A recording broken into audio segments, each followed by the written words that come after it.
Del momento en que yo empecé a asistir a misa, al momento en el que yo empecé a entender lo que pasaba en la misa, pasó algo de tiempo, no fue en automático.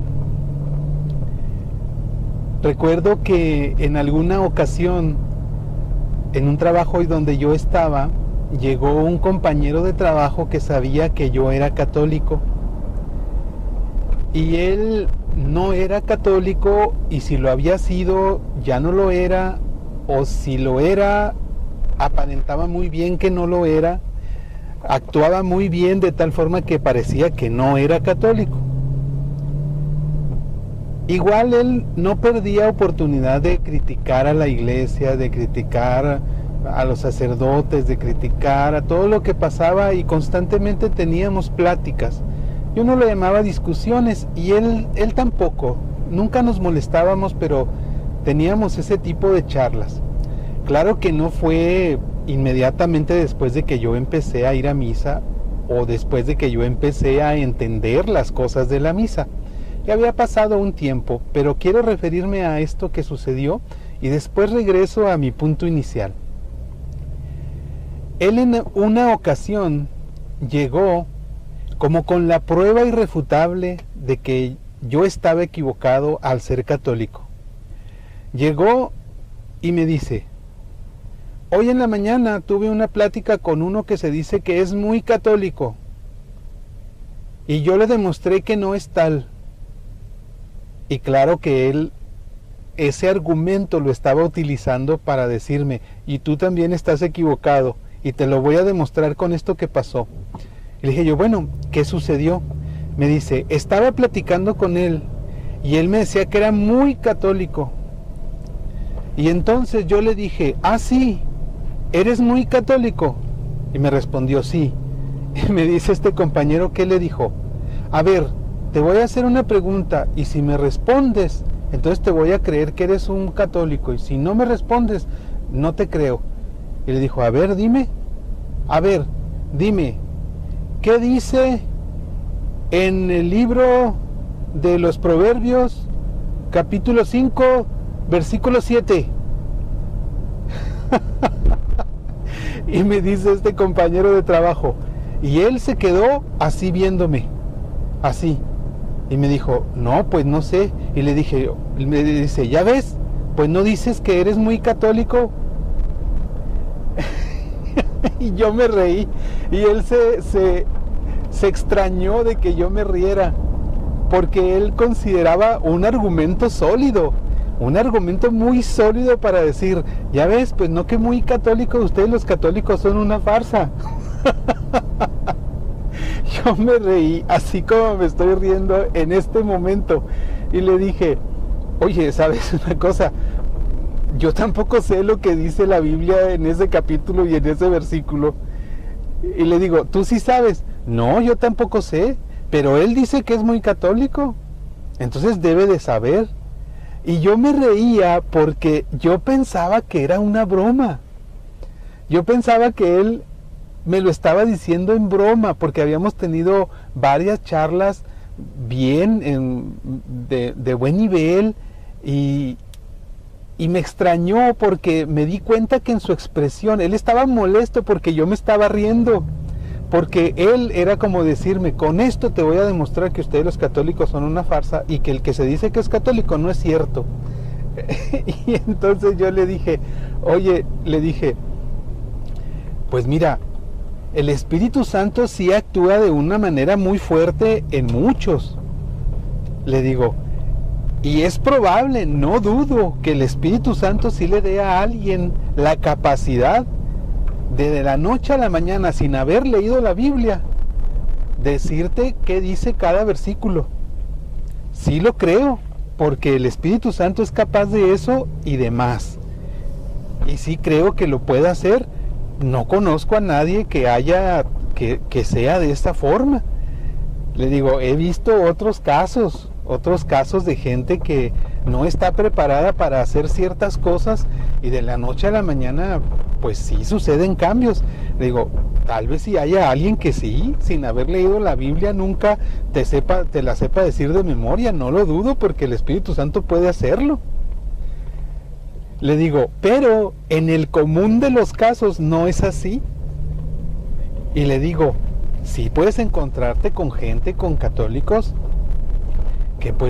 que no sepan nada de Biblia, pero eso no quita que sean católicos, que estén bautizados en la Iglesia Católica y que cumplan con sus sacramentos y se confiesen y comulgan y están participando de su iglesia de cierta forma. Digo, pero si tú vienes y me dices en serio que una prueba para decirle a alguien que no es católico, el que no te sepa decir de memoria un versículo de la Biblia así al azar, pues no, yo pensé que estabas bromeando. Se molestó más porque él consideraba que ya con eso me iba a demostrarme todo lo que habíamos discutido, que él tenía razón. A mí me causó mucha gracia eso y nunca lo he olvidado. Nunca lo he olvidado porque yo me puse a pensar, bueno, es la percepción que tiene alguien que está fuera. Alguien que está fuera de la iglesia, que no siente su iglesia, que no vive su iglesia y que sabe que sí, hay muchas carencias y habemos muchos católicos que no estamos al 100% preparados, pero bueno, al 100% preparados ¿en qué? Porque estar al 100% preparados en cuestiones de Biblia, de apologética, de ecumenismo, de teología, de liturgia, pues está muy difícil. Y si vamos a catalogar a quien está capacitado al 100% en todas esas áreas para decir, este sí es católico, este no es católico, entonces pues vamos a resultar una iglesia muy pequeña. Bien, esto me causó mucha gracia y me hizo recordar precisamente de cuando yo empecé. Cuando yo empecé en la iglesia, yo no sabía nada de ella. Yo empecé a ir a misa ya grande, a los 18 años. Antes de los 18 años yo había ido a misa quizá 2 veces. En un bautismo de una de mis hermanas y en la misa de difuntos de mi abuela paterna. Fuera de esas 2 ocasiones, yo no recuerdo haber ido a misa antes de los 18 años. Entonces, yo no sabía nada de la iglesia, nada de la iglesia. Lo aprendí con el tiempo y fue mi novia, básicamente mi novia, quien ahora es mi esposa, quien me enseñó lo básico. Yo recuerdo que cuando me iba a confesar por primera vez, ella me instruyó. Imagínense, estábamos noviando, estábamos en una cita de novios, salimos de la escuela en cierta ocasión, llegamos a su casa y en nuestro tiempo de noviazgo yo ya tenía la intención de confesarme por primera vez y ella me estaba enseñando. Pero esto no pasó a los 18 años. A los 18 años yo empecé a ir a misa. Todavía no conocía a Ivonne, mi esposa.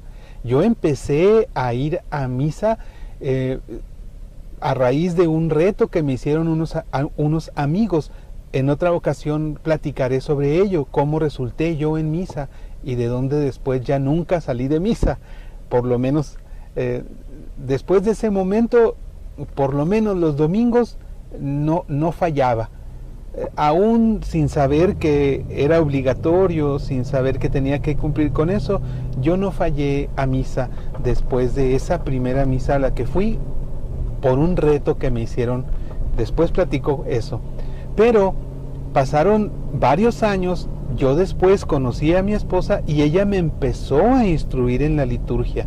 Fue hasta cuando, después de como 10 años, que ella me empezó a explicar de qué se trataba. Y después yo tomé libros y ya me instruí más. Autodidactamente empecé a leer el catecismo, empecé a leer libros de liturgia, empecé a comprarme diccionarios católicos y tengo en mi biblioteca libros que explican cada momento de la misa actual se llama. La estructura de la misa actual, así se llama uno de los libros que me compré porque me interesaba entenderlo, pero no me interesó hasta que alguien me interesó.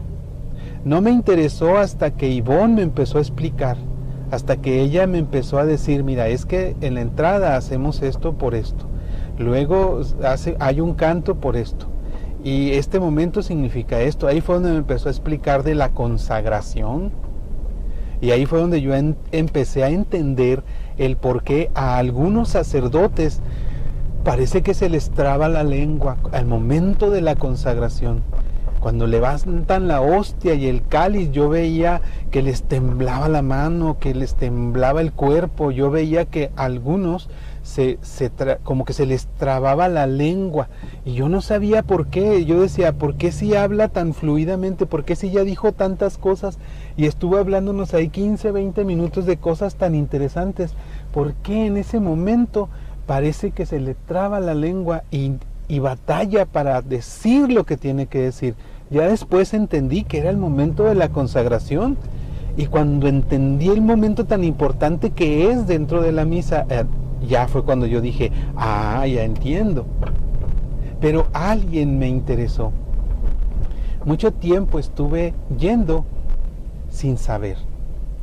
Ahora bien, ¿por qué platico yo esto?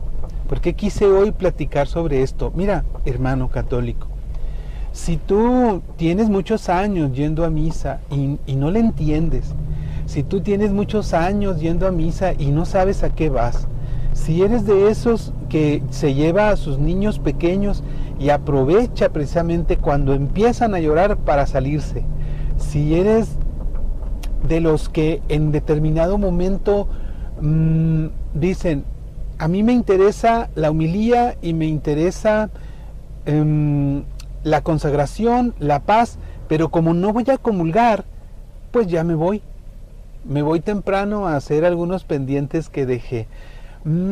Si tú eres de los que no está enterado que en nuestra iglesia hay actividad todos los días en todos los templos, si tú crees que la única actividad que tienen los sacerdotes es los domingos, es para ti lo que voy a decir. Mira, yo pasé 10 años sin que nadie me hablara y no aprendí mucho. Me mantuve ahí porque Dios quería y Él me mantenía ahí hasta que alguien me habló. Y después entendí una cosa.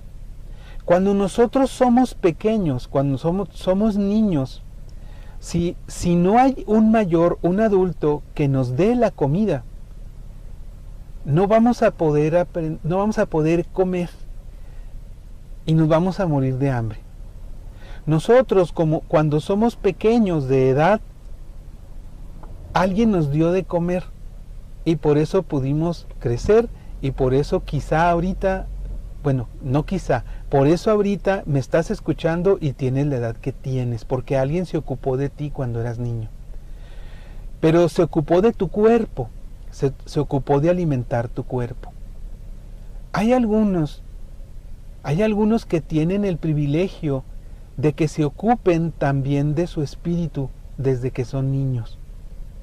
Quizá tú como yo no tuviste ese privilegio. No hubo un mayor que así como te daba comida para tu cuerpo y para que tu cuerpo creciera, quizá no hubo un mayor que se ocupó de tu espíritu para que tu espíritu también creciera. Y quizá por eso no entiendes muchas cosas de la misa, quizá no entiendes a qué vas a misa aún a tu edad. No sé cuántas décadas tienes, 2 de edad, 3 décadas de edad, 4 décadas de edad, quizás 5, quizás 6, quizás 7, quizá 8, y aún no sabes lo que significa la misa. Pues bien, cuando tú ya tuviste un poquito más de edad, cuando ya tenías la fuerza para ir y abrir el refrigerador, ya no necesitaste de un adulto que estuviera pendiente de ti a cada comida. Ya no pasaste hambres, porque aún cuando no tenías permiso, si te daba mucha hambre, tú ibas y abrías el refrigerador, ibas y abrías la alacena, ibas y abrías aquel mueble que al abrir una puerta estaban las galletas, había pan, había algo, y comiste, porque ya tenías la edad suficiente para buscar el alimento por ti mismo. Si tu espíritu no ha crecido y necesita crecer, necesitas alimentarte de Biblia, de liturgia, entender tu iglesia, saber por qué se venera tanto a los santos, el por qué se habla tanto de los santos. Si tú crees todavía que a los santos los tenemos en la estima que los tenemos solo por el hecho de que murieron santos, no es así. No fue lo que más nos inspira de los santos, no fue su muerte, sino su vida. Lo que aprendemos de su vida. Pues bien, ahí están todos esos elementos. Hay libros, hay pláticas, hay clases. Pregunta en tu parroquia, fíjate, este domingo que vayas en los pizarrones, quizá nunca los has visto. Quizás hay pizarrones, quizá hay mantas, quizá hay pósters de papel pegados en las paredes donde dice curso de no sé qué, congreso de no sé qué, pláticas de esto, pláticas de aquello, taller de oración, taller de Biblia. Hay un montón de cosas. Y si no en tu parroquia, busca en la parroquia de enseguida. Abre el refrigerador, abre la alacena, abre ese lugar que tiene el alimento que tu espíritu está necesitando. Es la invitación que hoy te hago yo.